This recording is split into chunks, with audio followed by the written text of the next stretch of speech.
We use special spooky pumpkin from the secret canned pumpkin patch.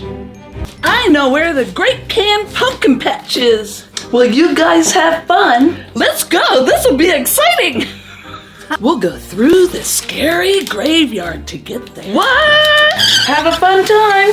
We spray a little baking spray with flour in the bottom of our pan to help keep the parchment paper in place.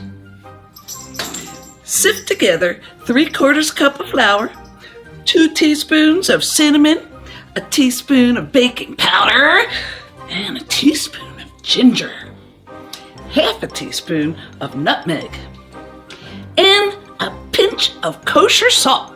Kosher salt doesn't have the iodine taste of table salt. Do we have to go through the graveyard? I thought we were hunting pumpkins, not ghosts. The legend says the gray canned pumpkin patch lies beyond the tombstones. But yeah, this place gives me the creeps. Yes, Jum Jum, we're about to unleash the ghouls. Activate the ghost trap as soon as they reach the haunted tomb. Flip that puppy to high speed like when you're making meringue kisses and slowly drizzle in your sugar. Then let it go for 5 minutes until it's nice and thick. This is known as the ribbon stage. Stir in 2/3 cup of canned pumpkin and a teaspoon of lemon juice. Look at Big Val.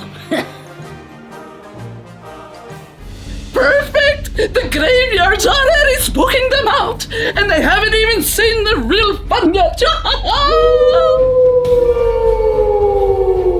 What was that? Stay calm, it's probably just the wind. Spread it into your pan nice and evenly. We use an offset spatula to get it into the corners and nice and flat. And sprinkle some chopped walnuts on top. We love the texture and nuttiness this adds. You can leave these out no problem. Then bake for 12 to 13 minutes. It'll spring back when you lightly press it. The toothpick check for doneness doesn't really work here. Sift a generous amount of powdered sugar on top and flip it over. We use the cooling rack to help catch the cake when it falls out of the pan. And carefully peel away the paper and roll it up in the towel. This lets the cake cool into a round shape. You're not going to get to that pumpkin patch this time.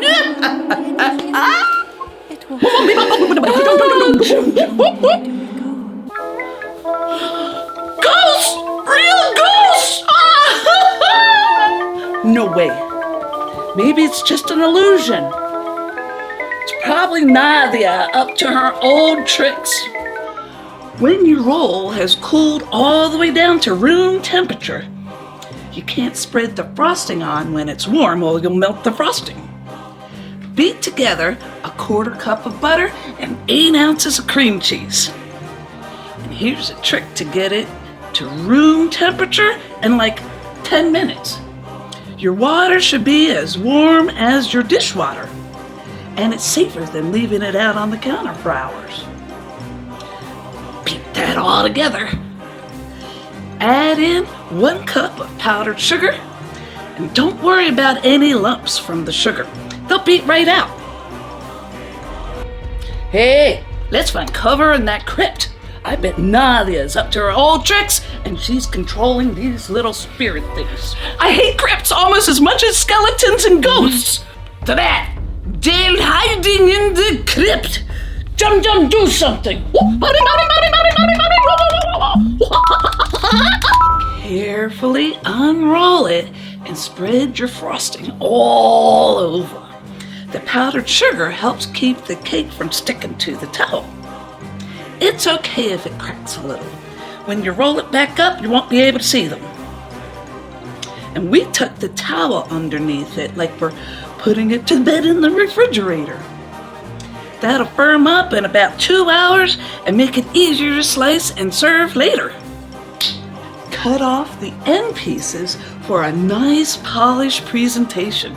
We call them the chef's treat.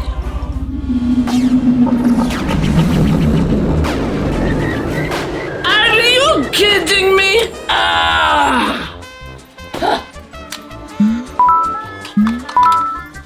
Hurry up! Hurry up! Woohoo! If you enjoy our show, let us know in the comments.